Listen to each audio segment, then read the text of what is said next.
Hello, I'm Gabe Ortiz, and this is WEDU Arts Plus. This first segment was produced by students at St. Petersburg College in partnership with WEDU. The beauty of the oceans is within reach for those with a passion for keeping corals. Learn about how these aquatic enthusiasts create vibrant pieces of living art.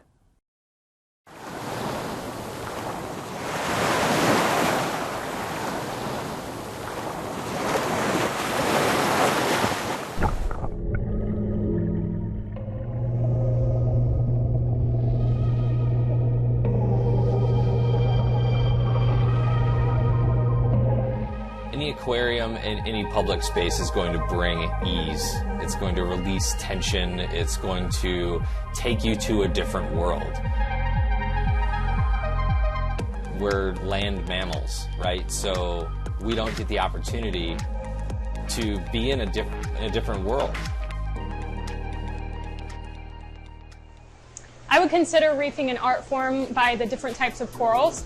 Every coral has a personality, if you will, depending on the type. Some of them branch, some of them cover rocks, some of them plate. It really just depends on what you're working with, what you have in your tank. The colors are pretty much limitless. I would say we're discovering new colors every day, and there's always different types of morphs. We can't breathe underwater. We can't, it's not normal for us to live in water, so when you're able to bring that above ground, it's pretty interesting to be able to see what goes on in the water, underneath the water.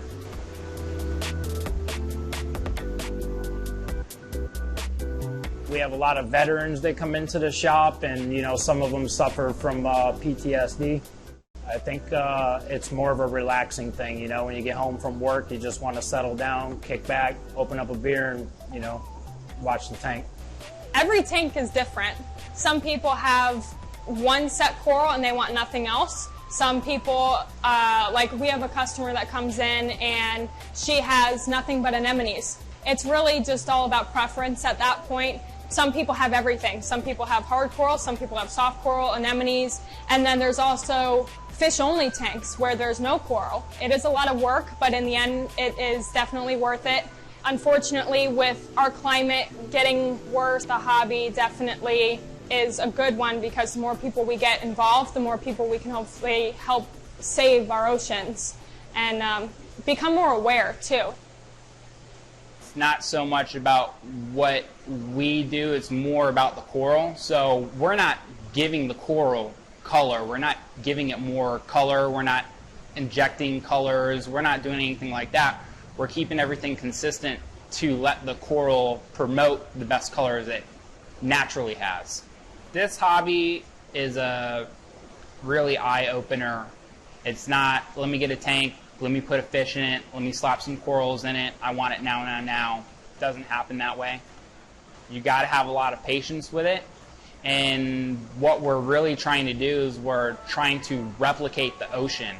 So if we understand that, we will understand how delicate the ocean is and how delicate the tanks can be.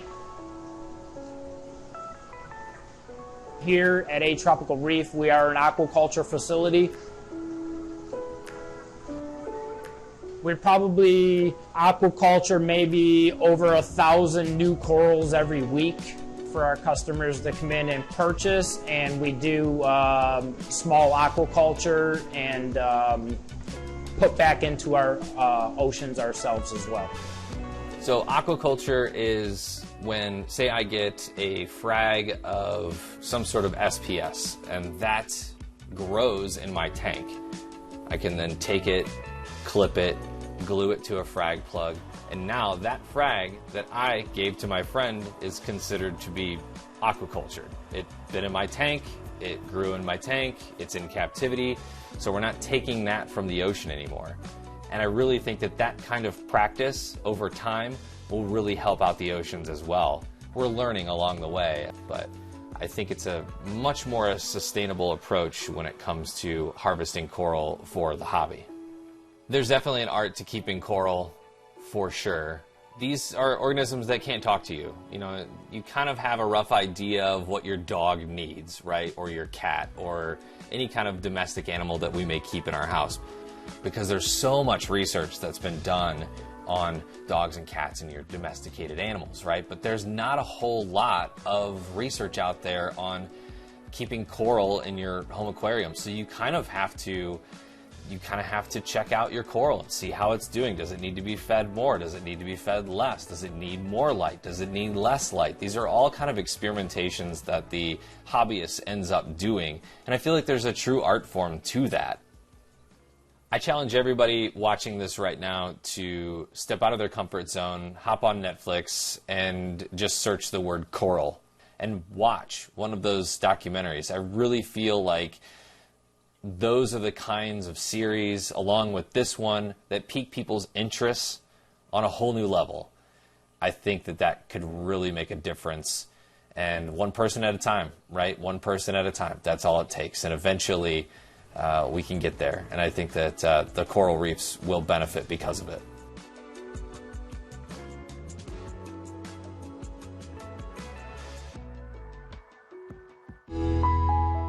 For more information, visit atropicalreef.com.